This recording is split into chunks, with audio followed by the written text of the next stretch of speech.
자, 2016년 운동역학 기출문제를 분석하도록 하겠습니다. 자, 신박사입니다. 여러분들에게 항상 쌈박하게 그리고 쉽게 이해할 수 있도록 이제 여러분들이 잘 전달해 드리도록 하겠습니다. 2015년도에 비해서 2016년도로 올라오면 약간의 어떤 용어라든가 어떤 다른 측면에서 바라보는 것들이 좀 있지만 그래도 우리가 충분히 학습을 해 나가면 쉽게 정복할 수 있다라고 이제 마음을 굳힐 수가 있습니다. 한번 1번 문제부터 하나씩 좀 살펴보도록 하겠습니다. 자, 1번에 보면 이제 학문 영역에 대해서 이제 이야기 나옵니다. 운동역학에도 여러 가지 학문 영역들이 있는데 그 학문 영역에 대한 설명으로 옳지 않은 것을 물어보죠. 이렇게 옳지 않은 것을 물어볼 경우가 우리가 학습할 때 참 좋다라고 말씀을 드렸습니다. 나머지 세 개가 다 옳은 것들이기 때문에 옳은 것들만 반복적으로 우리가 학습을 하면 되겠습니다. 자, 1번 보죠. 정역학이라고 되어 있죠. 한자어로 보면 이제 움직이지 않는다는 그런 뜻을 가지고 있죠. 정역학이죠. 정역학인데 인체 측정학적 요인을 연구한다. 이게 좀 거리가 좀 멀게 느껴집니다. 정역학이라. 이것도 역학에 대한 연구입니다. 그런데 정역학이죠. 시간과 공간도 고려하면서 뭔가 인체 움직임을 연구하는 건 맞는 것 같은데 측정학적 요인하고는 거리가 멀어요. 자, 이번에는 동입니다. 동. 영어로는 이제 다이나믹이라고 하죠. 동역학. 이것도 역학인데 이 동자가 움직일 동자가 되겠죠. 움직이는 어떤 역학에 대해서 가속의 영향을 받는 시스템을 연구한다. 자, 가속의 영향을 받는다. 좀 이것도 쉽게 얘기해서 이거는 정이 아니라 동, 다이나믹한 측면에서 뭔가 연구가 진행이 되는구나. 좀 관련성이 좀 있어 보이죠. 자, 운동학이라고 되어 있죠. 운동학. 키네마틱스라고 하죠. 공간이나 시간들을 고려해서 움직임을 기술한다 라고 되어 있어요. 기술. 움직임을 기술한다. 운동학이기 때문에 그 운동학, 운동에 대해서 기술을 하는 건 맞아요. 운동에서 기술을 하는데 공간이나 시간들을 고려해서 움직임을 기술한다. 측면이죠. 근데 여기 보면 운동학이 있는데 이번에는 운동한다는 역자가 들어가 있죠. 운동역학이라고 되어 있죠. 그래서 키네틱스라고 하죠. 요거랑 약간 다릅니다. 역자가 들어가죠. 여기에는 역학이기 때문에 여기 힘 쓰는 게 들어가죠. 그래서 힘의 작용을 연구한다. 이제 거의 비슷한 겁니다. 사실은 다 움직임에 대해서 연구를 하는 건 맞죠. 맞는데 이 운동학에 비해서는 운동역자가 들어가기 때문에 이 역자가 힘입니다. 힘. 그래서 힘의 작용을 연구한다. 운동학은 움직임을 기술하는 건 맞아요. 움직임을. 근데 이제 공간이나 시간을 고려해서 움직임을 연구하는 거고 이 동역학은 어떤 그 움직임, 이것도 마찬가지죠. 움직임 동자가 들어가기 때문에 가속의 영향을 받는 시스템을 연구를 하는 거고, 여기 지금 정역학이라는 정은, 힘의 어떤 이 정자라는 게 평형 상태에 있을 때에 기본적으로 운동의 어떤 상태를 연구한다. 평형, 힘의 어떤 평형 상태를 연구한다라고 생각하시면 됩니다. 정, 움직이지 않는 상태에서 역학을 연구하는 거기 때문에 힘의 어떤 평형 상태, 힘의 어떤 평형 상태를 연구한다. 정역학. 동역학은 가속의 영향을 받는 시스템, 즉 움직이는 동자가 들어갔습니다. 그리고 운동학은 움직임을 기술하고 운동역학은 역자가 들어갔기 때문에 힘의 작용을 연구한다. 이런 측면에서 이제 개념을 이해하시면 되겠습니다. 그래서 4번 옳지 않은 것은 이게 되겠죠. 자, 2번 문제로 가겠습니다. 운동역학의 주요한 연구 목적에 포함되지 않는 것은, 자, 운동역학은 어떤 목적을 가지고 있을까라는 얘기죠. 운동역학은 경기력하고 운동기술의 향상을 도모하는 건 맞죠. 운동기술을 향상시키기 위해서 또 경기력을 향상시키기 위해서 연구를 하는 어떤 수많은 연구 결과들은 다 경기력과 운동의 어떤 기술 향상을 위해서 목적을 가지고 연구를 합니다. 또 상해 예방도 하죠. 예를 들어 지난번 시험 문제에 나왔던 것 중에 하나인데 도약할 때 무릎의 상해의 어떤 예방을 위해서 여러 가지 어떤 심을 분석을 합니다. 그래서 상해 예방도 하고, 근데 이제 여기까지는 좋은데 심리라는 말이 나왔죠. 심리 조절에 대해서 연구하는 분야는 스포츠 심리학 분야가 되겠습니다. 요거는 이제 포함되지 않는 게 되겠죠. 경기력 향상을 위해서 장비를 개발한다. 2015년도 문제에 나왔었죠. 뭐 탁구 어떤 라켓, 탁구 이제 라켓의 어떤 이질 러버에 대해서, 즉 이것도 하나의 장비의 어떤 평가라든가 장비의 기술 개발을 통해서 어떻게 하면 더 경기력을 올릴 것인가, 향상할 것인가, 여기에 대해서 연구를 하는 거죠. 그래서 운동역학의 주요 연구 범위에는 심리 조절 같은 경우는 이제 스포츠 심리학적 분야가 되겠습니다. 근데 이런 것들을 우리가 꼭 숙지해 주셔야 돼요. 경기력, 운동 기술, 그 다음에 상해 예방, 장비에 대해서도 연구를 한다라고 생각을 하시면 좋겠습니다. 다음 문제로 가겠습니다. 팔굽관절이라고 되어 있네요. 여기 팔굽관절이죠. 팔굽관절을 축으로 시행하는 암컬 동작은 어떻게 이루어지는가, 이런 문제가 나왔네요. 그러니까 여기 팔꿈치 관절이 여기 있는데 요거를 이제 주관절을 요걸 축으로 해서 우리가 이런 운동을 많이 하죠. 아령 같은 거라든가 바벨, 덤벨 들고 이렇게 운동을 많이 하죠. 요걸 암컬이라고 하죠. 요 동작은 어떻게 이루어지는가라고 했죠. 그래서 이제 하나씩 예를 들면 나왔습니다. 벌림과 몸. 벌림이라는 건 이제 해부학적 자세가 이렇게 서 있을 때 벌어진다는 거는 이제 몸의 중심으로부터 이렇게 멀리 떨어진다는, 이거 이제 벌림이죠. 이거를 이제 한자어로 이제 외전, 내전 이렇게 얘기를 합니다. 이걸 벌림과 모음 이렇게 얘기를 하고, 굽힘과 편 맞네요. 보니까 굽히고 있죠. 여기에서 이렇게 굽히고 있죠. 굽히고 있고 다시 또 피고 있죠. 굽힘과 편. 이거는 이제 한자어로 이제 굴곡, 신전 이렇게 얘기를 합니다. 자, 휘돌림과 돌림이라고 되어 있는데 이렇게 돌린다거나 이렇게 돌린다 이런 것들을 얘기하는 거죠. 지금 이거는 암컬 동작하고는 좀 거리가 멀죠.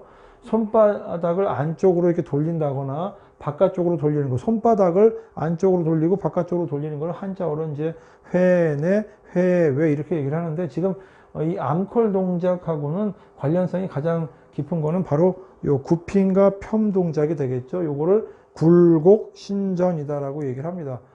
비교적 쉬운 문제였습니다. 이 문제 같은 경우는. 그래서 답은 3번은 이제 2번이 답이 되겠습니다. 자, 다음 답 4번 문제로 가겠습니다.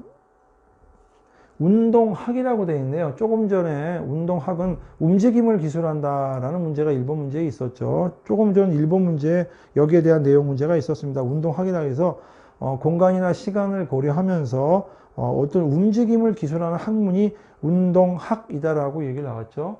그러면 그 시간과 공간을 고려하면서, 시간이나 공간을 고려하면서 움직임의 어떤 기술, 움직임을 분석하는 거죠.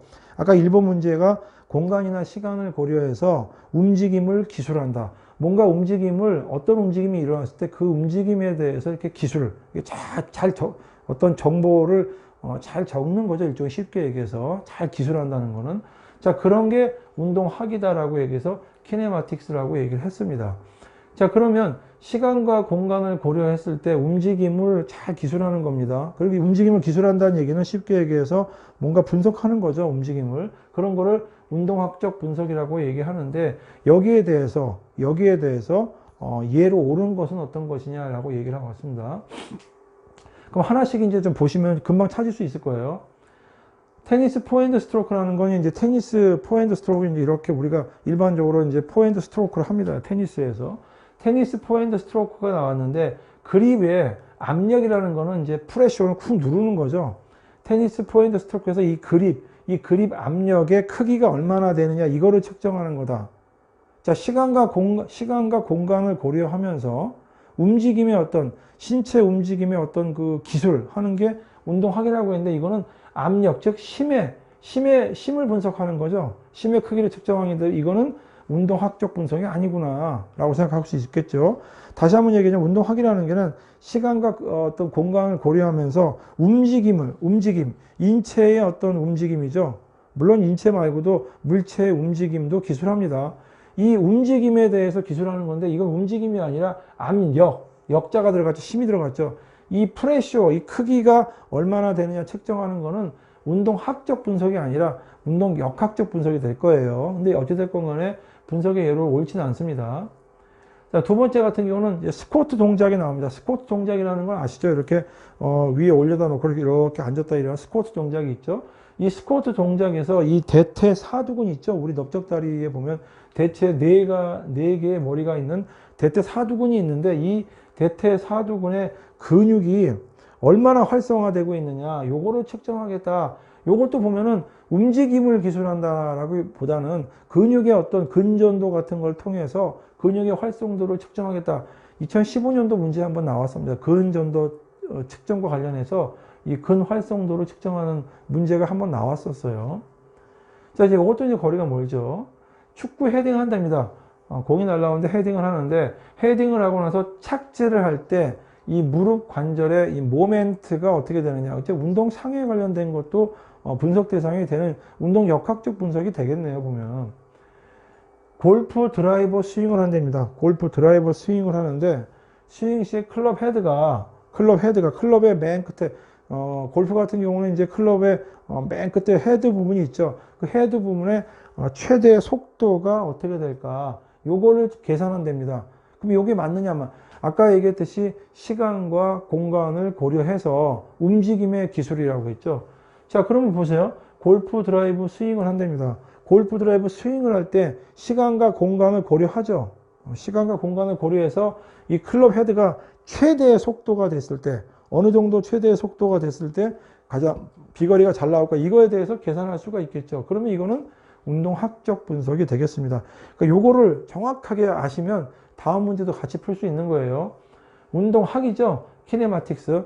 시간과 공간을 고려하면서 움직임을 기술하는 거죠. 그 움직임을 기술해서 분석하는 게 운동학적 분석이에요. 여기에 나오는 것들은 전부 다 어떤 심에 대한 분석이지만 이거는 움직임에 대한 분석이죠. 움직임. 특히 시간과 공간을 고려하면서 움직임에 대해서 뭔가 기술하는 거예요. 계산한다는 거는 이제 속도가 얼마나 되는지 이거를 알고자 하는 거죠. 이거를 쉽게 얘기해서 이것도 이제 우리가 뭔가 어떤 정보를 얻기 위해서, 움직임의 정보를 얻기 위해서 계산하는 것, 즉 이거를 기술한다라고 표현을 하는 겁니다. 그래서 4번 답은 4번이 답이 되겠습니다. 이거 명심해 주시기 바랍니다. 자, 다음 문제로 가겠습니다. 자, 5번 문제가 이제 운동 역학적 분석이 나왔죠. 요것도 1번 문제에 보시면은 1번 문제에 운동 역학이 나와서 심해 작용을 연구한다라고 되어 있었거든요. 심해 작용. 자, 그러면 여기에서 보면 이제 운동 역학적 분석의 예로 오르는 것은, 즉 운동 역학, 키네틱스라고 하는 건 결국 심해 작용을 연구한다. 심해 작용. 심해 작용을 연구하는 게 어떤 거냐, 이것만 찾으시면 되는 거예요. 심해 작용. 자, 그럼 가만히 보세요. 심. 축구에서 드리블 하는 동안에 이동 거리 측정하겠다. 자, 축구에서 드리블을 합니다. 그러면 이동하는 거리가 얼마나 될까? 즉, 움직임에 대해서 뭔가 기술을 하겠다는 거죠. 움직임이 어떻게 일어나고 있는지 그거를 보겠다는 거는 시간과 공간을 이용해서 그걸 다 고려해서 움직임을 분석하는 거죠. 이거는 운동학적 측정이 되는 거죠. 자, 근데 여기 보세요. 보행할 때, 우리가 걸어갈 때 지면 반력이라는 건 뭔가 어디 밟았을 때 그 지면에 반발하는 그 심이 얼마나 되느냐. 심의 작용을 측정하고 있죠. 심의 작용을 측정하는 거는 운동 역학적 측정의 분석이 맞죠. 그래서 심의 작용을 분석하는 거는 운동 역학적 분석이 맞습니다. 100m 달리기 한답니다. 100m 달리기 하는데 신체의 중심이 구간별로 속도가 어떻게 되고 있는가, 그거를 측정하겠다. 즉 이것도 뭐죠? 시간별로, 공간별로, 시간과 공간을 고려하면서 움직임에 대해서 우리가 알고자 하는 거죠. 멀리뛰기 발구름을 합니다. 달려가다 멀리뛰기 발구름을 하죠. 발구름할 때 이 발목의 관절의 각도가 얼마나 되느냐, 이것도 시간과 공간을 고려하면서 뭔가 움직임의 분석을 알아보고자 하는 거죠. 그러니까 여기에 나오는 역학적 분석이라는 거는 심의 작용을 분석을 해야 되는데, 여기에서 심의 작용을 분석하는 건 여기 역자가 들어갔죠. 그래서 이거는 심의 작용을 분석하는 거는 2번이 되는 겁니다. 운동학적 분석이랑 운동 역학적 분석이랑 요 차이의 개념만 확실하게 아시면 되는 거예요. 조금 전에 나왔던 운동학적 분석, 운동이라고 하는 거죠. 움직임, 시간과 공간을 고려하면서 이 운동이라고 하는 움직임에 대해서 우리가 한번 분석을 해보겠다 하는 것들이에요. 이런 것들이죠. 그런데 운동 역학이라는 거는 그 운동은 운동이지만 그 안에 들어가 있는 힘의 작용을 분석하는 힘. 그러니까 여기에서 지금 힘이 력자가 들어갔죠. 바로 요거를 분석하겠다라고 하는 게 운동 역학적 분석이에요. 요 차이를 좀 확실하게 구분을 해 주시기 바랍니다. 다음 문제로 가겠습니다.